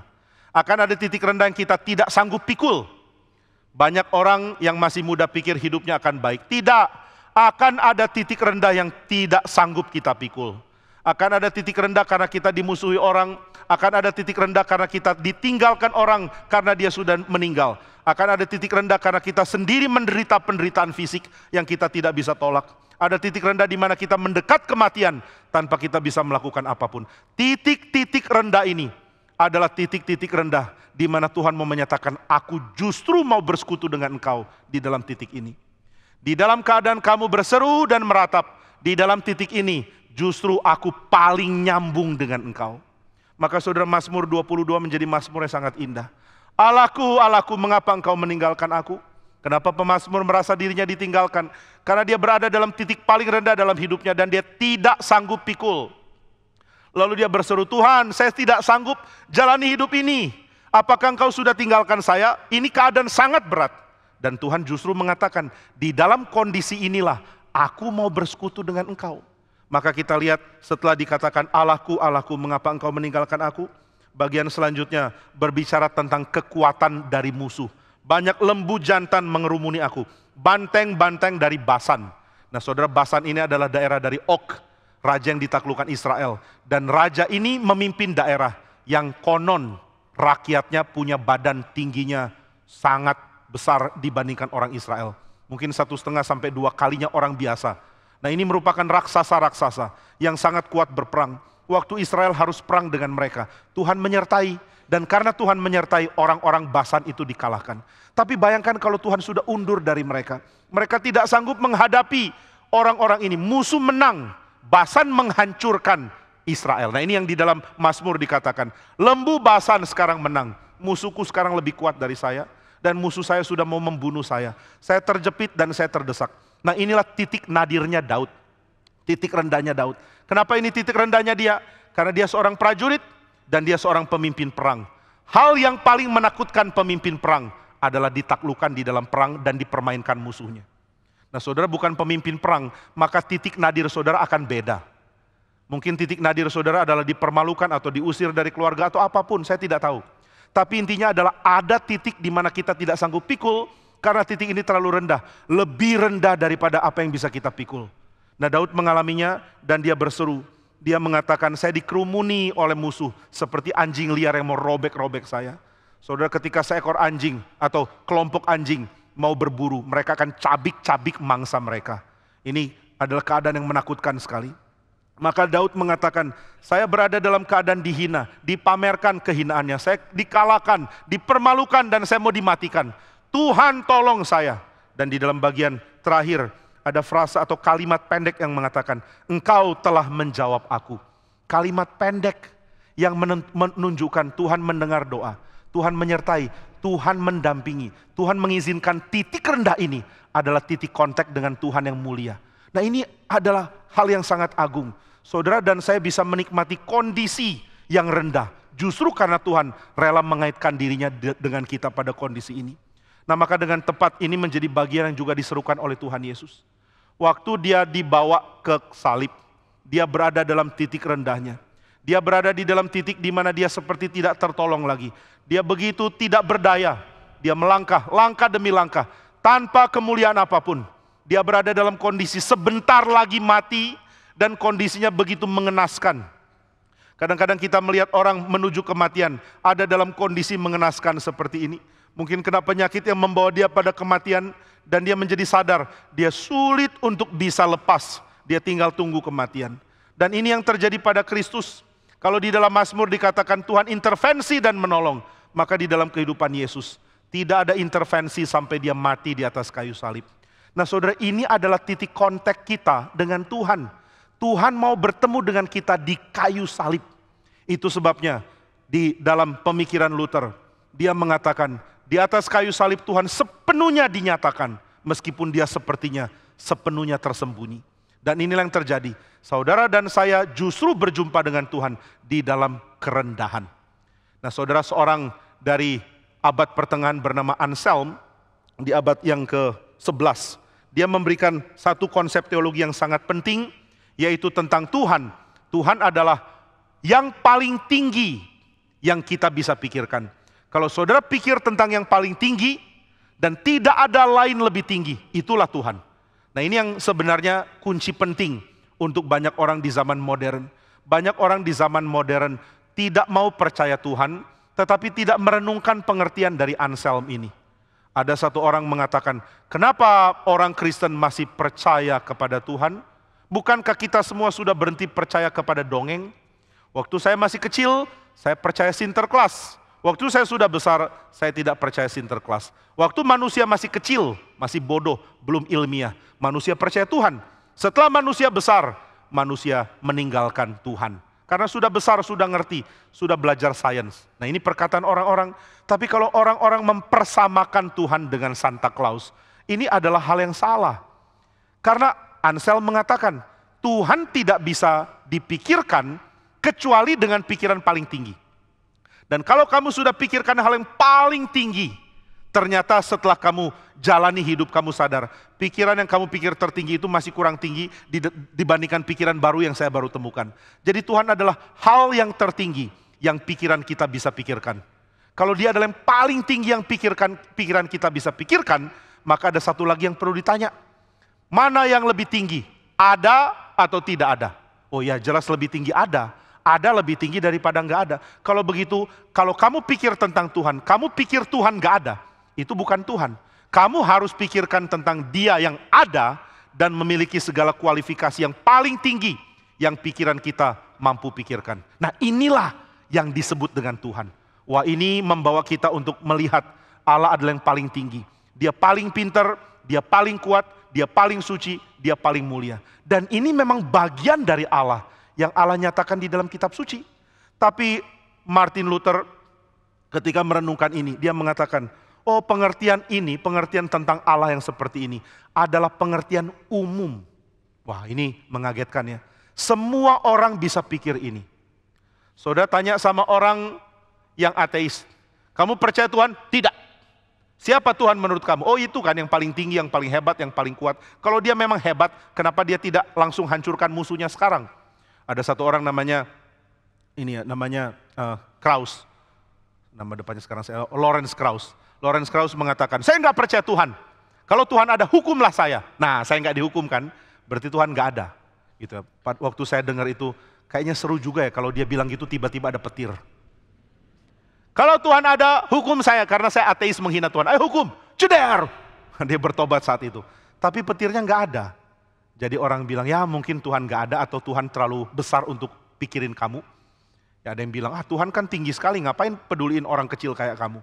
Tapi intinya adalah, Lawrence Krauss mengatakan meskipun dia ateis, dia punya konsep kalau Tuhan itu harus tinggi, harus hebat, harus agung. Jadi semua bisa pikir ini. Nah ini terobosan dari Martin Luther. Semua orang bisa pikir tentang Tuhan yang tertinggi. Tuhan pasti paling tinggi, Tuhan pasti paling kuat, Tuhan pasti paling hebat. Kalau kamu mau bertarung dengan sesama manusia, kamu bisa menang. Tapi bertarung sama Tuhan, mana bisa menang? Tuhan lebih kuat dari kamu. Gak ada Tuhan yang lebih lemah, Tuhan selalu lebih kuat. Maka Martin Luther mengatakan, setelah semua orang tangkap pengertian ini tentang Tuhan, mendadak Tuhan menyatakan diri dan mengubah konsep kita. Allah mengatakan, aku adalah yang paling kuat, tapi sekaligus aku adalah yang paling lemah. Loh, kok Tuhan paling lemah? Aku adalah yang paling tinggi, sekaligus aku adalah yang paling rendah. Aku adalah yang paling suci, sekaligus aku adalah yang paling rela menanggung dosa karena kecemaran manusia. Ini merombak segala konsep berpikir kita. Kalau gitu Tuhan gak selalu kuat, dia pernah lemah. Iya, di mana Tuhan lemah? Di dalam Kristus. Kalau gitu Tuhan tidak selalu mulia, Tuhan pernah hina. Kapan Tuhan hina? Di dalam Kristus. Saudara, ini menerobos konsep dari agama manapun. Kalau saudara menganut agama, saudara akan tahu agama saudara mengajarkan tentang Tuhan yang tinggi. Tapi saya ingin beritahu satu hal, karena agamamu memberikan sorotan tentang tingginya Tuhan, maka engkau tidak punya harapan untuk ada titik kontak dengan Dia. Karena Tuhanmu terlalu tinggi, kamu tidak ada harapan berjumpa dengan Dia. Karena Tuhanmu terlalu mulia, kamu yang hina tidak ada harapan berjumpa dengan Dia.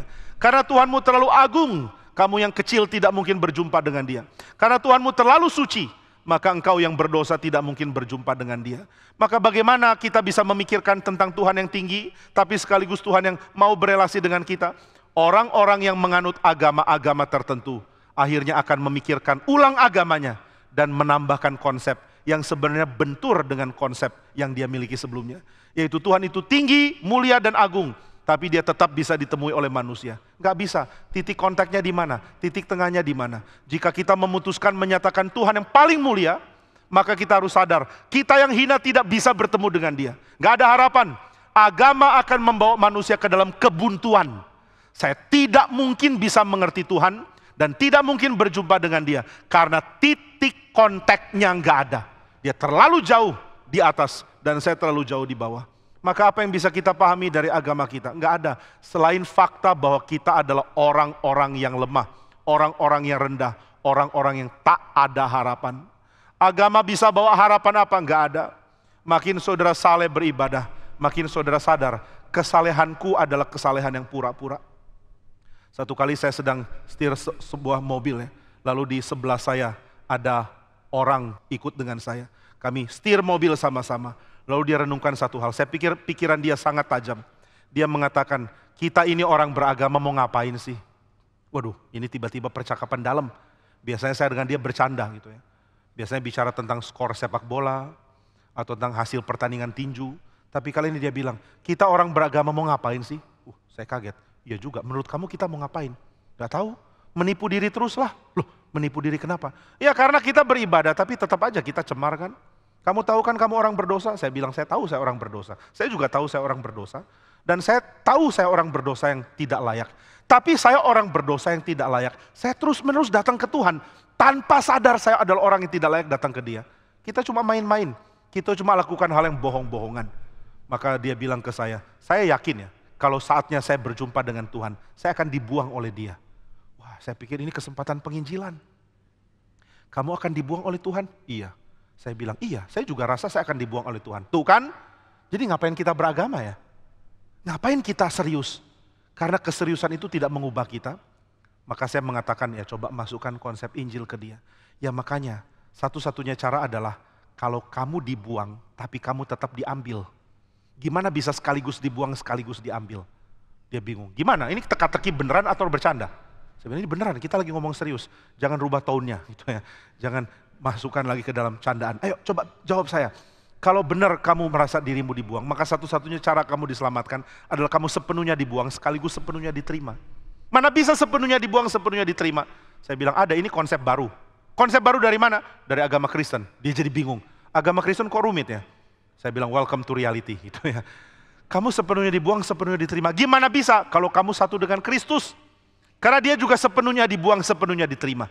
Kenapa Dia dibuang? Karena Dia satu dengan kita. Kenapa Dia diterima? Karena Dia adalah kepala yang suci, yang menjalankan kekudusan. Dialah satu-satunya yang tidak berdosa. Dialah yang bisa menebus kita.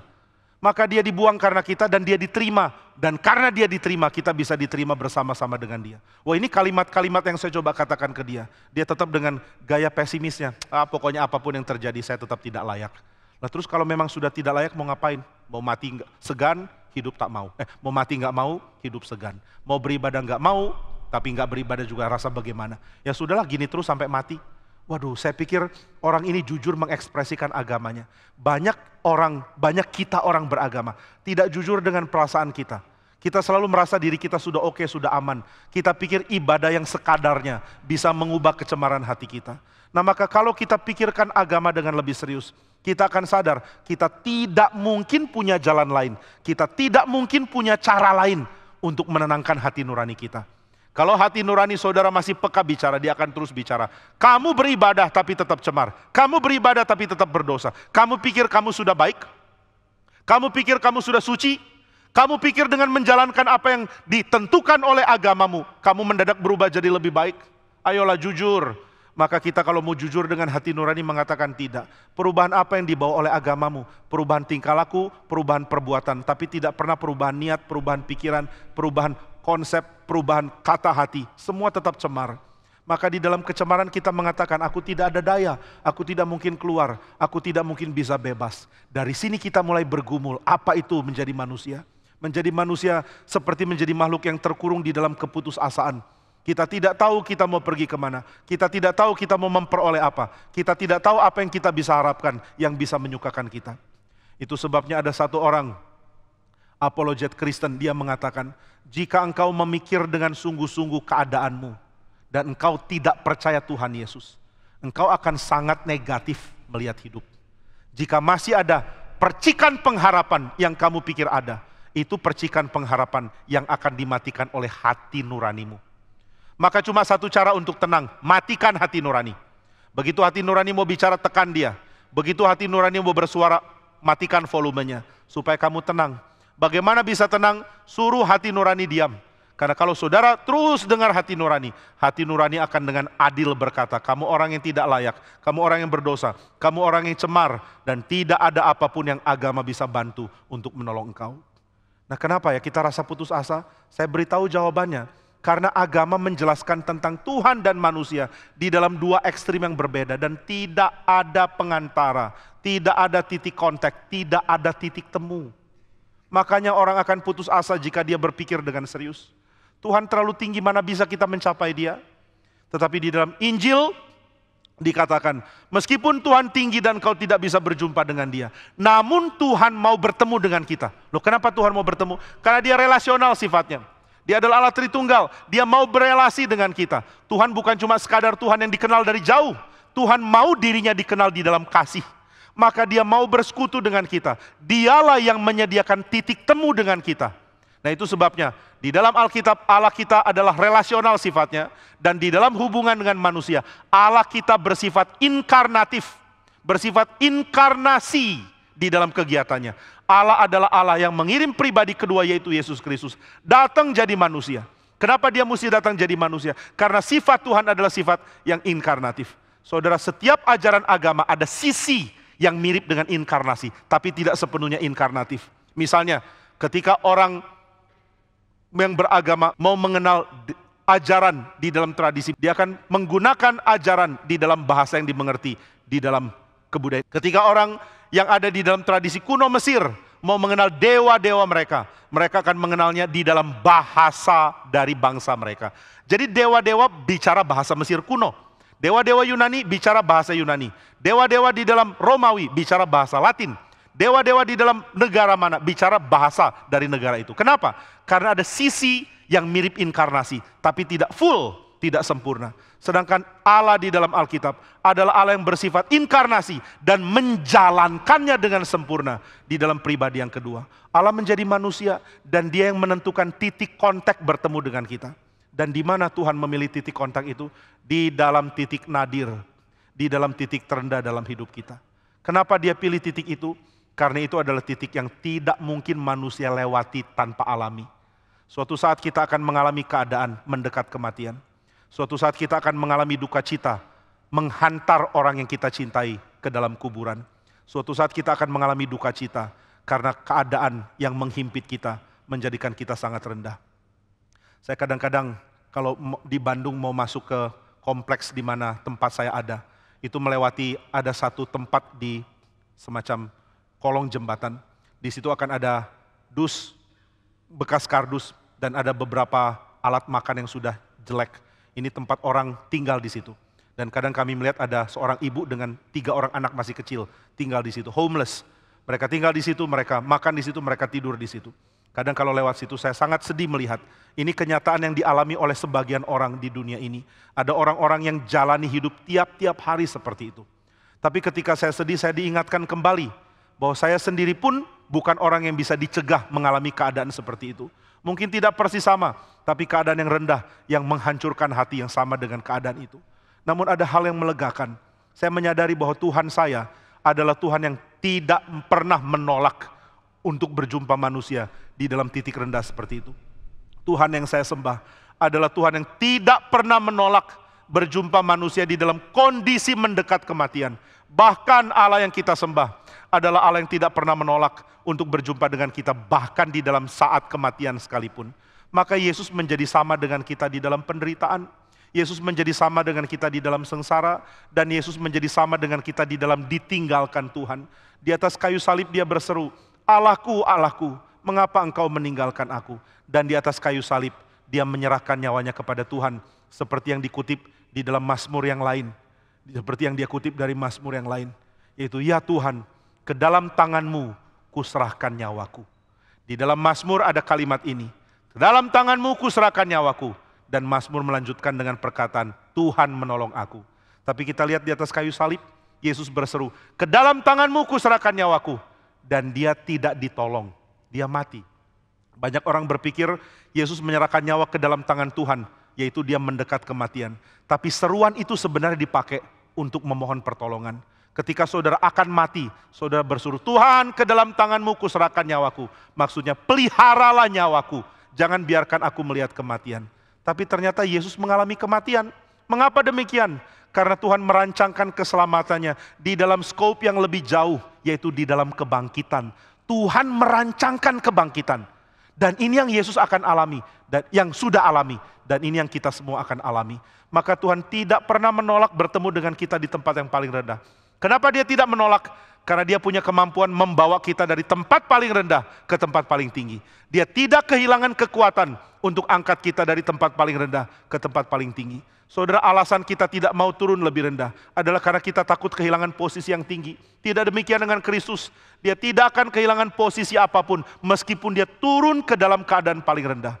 Dan dia rela lakukan itu. Dia rela lakukan itu karena kasihnya kepada kita. Itu sebabnya Mazmur 22 ini mengingatkan kepada kita di dalam kondisi titik nadir. Dan memberikan pengharapan ketika kita kaitkan dengan Injil. Bahwa di dalam kondisi titik nadir ini, Tuhan dijumpai oleh kita. Jangan biarkan Tuhan dikaburkan dengan perasaan cukup pada diri. I am self-sufficient. Saya cukupkan diri di dalam harta. Saya cukupkan diri di dalam segala hal. Maka dalam momen kejayaan, saudara tidak bisa mengenal Tuhan. Kalau begitu bagaimana bisa kenal Tuhan? Mari renungkan momen-momen saudara ada di dalam titik rendah. Kadang-kadang kita melupakan Tuhan karena kita sudah terlalu sibuk dengan kesuksesan kita. Menjadi pebisnis yang sukses, menjadi hamba Tuhan yang sukses, menjadi pelajar yang sukses, menjadi mahasiswa yang sukses, menjadi pekerja yang sukses. Sehingga kita sulit memahami salib. Tapi begitu ada momen rendah dalam hidup, biar momen itu saudara kenang. Sehingga setiap kali saudara mengalami sukses, langsung ingat, saya jauh lebih bisa menikmati Tuhan di dalam kondisi merana. Dan itu kondisi yang tidak pernah akan saya lupakan. Berbahagialah orang yang di dalam kesulitannya berjumpa dengan Tuhan, mengenal Dia dekat dengan kita. Berbahagialah orang yang menyadari bahwa Tuhan rela dijumpai justru di dalam keadaan rendah. Dan Dia mau berada dalam keadaan rendah itu sama seperti kita. Kiranya Tuhan menguatkan kita dengan berita Injil dan memberikan kita kekuatan yang mengharapkan mengenal Tuhan, yang berelasi dengan kita di dalam titik kehidupan kita yang rendah sekalipun. Mari kita berdoa. Ya Bapa di surga, tidak ada hal yang lebih indah ketimbang kesempatan untuk mengenal Tuhan. Itulah sebabnya kami bersyukur kepadamu, sebab kami dapat mengenal Engkau di dalam kondisi kami apa adanya. Ketika kami berada di dalam keadaan senang, kami sadar Tuhanlah sumber kesenangan kami. Dan ketika kami berada di dalam keadaan sengsara, kami sadar Tuhanlah yang mendampingi kami dan menjadi teman sependeritaan bersama dengan kami. Ketika kami merenungkan tentang Kristus yang rela ada di dalam keadaan hina, rela sengsara, rela menderita bahkan mati di kayu salib. Kami sadar di dalam titik rendah inilah Tuhan rela berjumpa dengan kami. Itulah sebabnya kami bermegah dalam kelemahan kami. Sebab kami tahu di dalam kelemahan kami kuat karena kami makin dekat dengan Tuhan kami. Kami tidak mau kehilangan kesempatan mengenal Tuhan. Maka biarlah kami diingatkan akan hal ini. Sekalipun saat ini kami mengalami begitu banyak hal baik terjadi dalam hidup kami.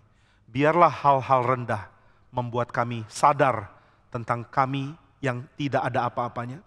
Dan biarlah pengenalan akan Tuhan disempurnakan melalui keadaan kami di dalam titik rendah. Terima kasih untuk anugerah yang Tuhan berikan kepada kami di dalam setiap saat hidup kami. Di dalam nama Tuhan Yesus kami berdoa dan bersyukur. Amin. Saudara, mari kita bangkit berdiri dan kita mengikrarkan pengakuan iman rasuli. Aku percaya kepada Allah, Bapa yang Maha Kuasa, Khalik langit dan bumi, dan kepada Yesus Kristus, anaknya yang tunggal Tuhan kita, yang dikandung dari Roh Kudus, lahir dari anak darah Maria, yang menderita sengsara di bawah pemerintahan Pontius Pilatus, disalibkan, mati dan dikuburkan, turun ke dalam kerajaan maut. Pada hari yang ketiga, bangkit pula dari antara orang mati, naik ke surga, duduk di sebelah kanan Allah, Bapa yang Maha Kuasa. Dan dari sana ia akan datang untuk menghakimi orang yang hidup dan yang mati. Aku percaya kepada Roh Kudus, gereja yang kudus dan am, persekutuan orang kudus, pengampunan dosa, kebangkitan tubuh, dan hidup yang kekal. Amin.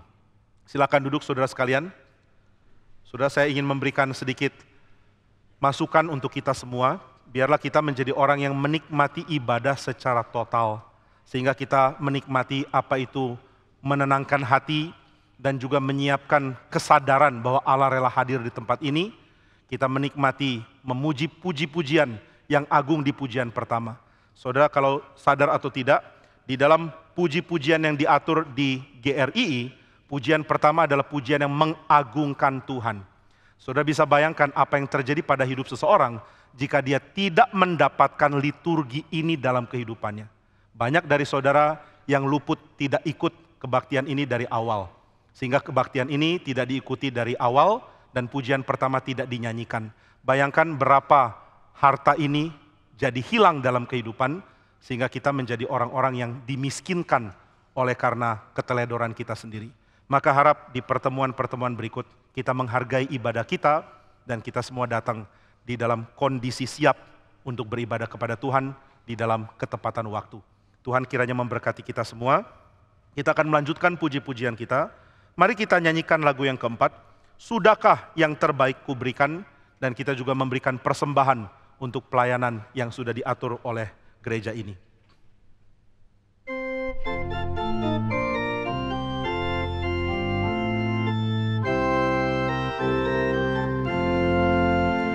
Sudahkah yang terbaik kuberikan kepada Yesus Tuhanku, besar pengorbanannya di Kalvari, diharapnya terbaik dariku. Berapa yang terhilang telah ku cari, dan ku lepaskan yang terbelenggu. Sudahkah yang terbaik kuberikan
kita doakan persembahan ini.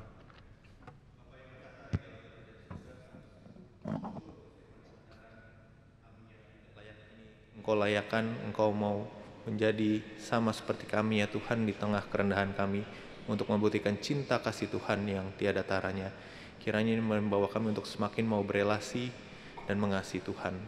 Kami bersyukur ya Tuhan untuk kesempatan persembahan yang kami boleh berikan pada pagi hari ini ya Tuhan. Kiranya ini menjadi suatu perwujudan rasa syukur kami akan cinta kasih Tuhan yang begitu besar dalam hidup kami.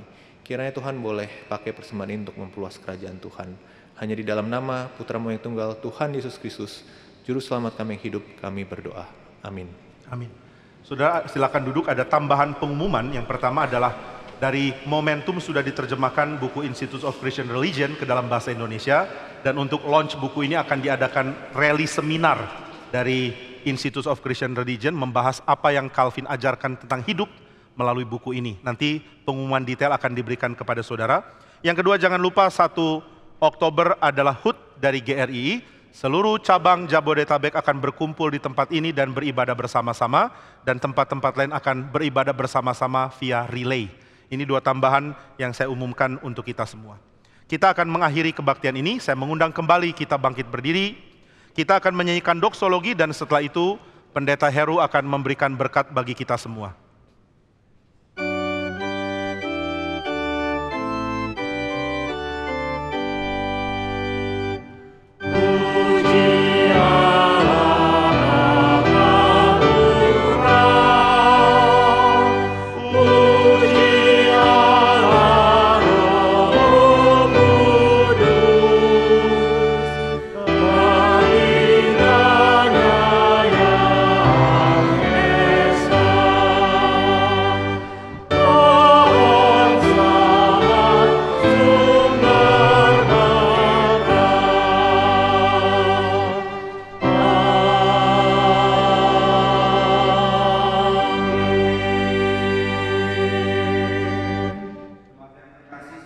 Hatimu untuk diutus masuk ke dalam dunia, menyatakan Kristus di dalam keseharianmu, dan membawa aroma Injil Kristus dimanapun Tuhan tempatkan.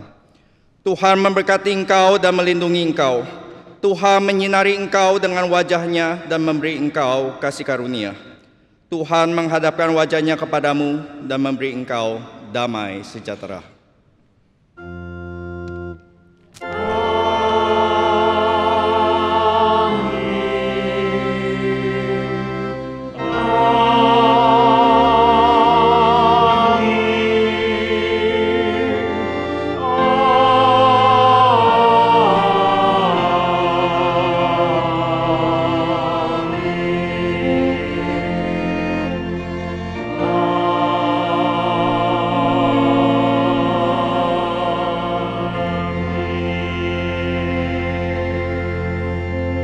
Silakan duduk dan bersaat teduh. Kebaktian kita selesai.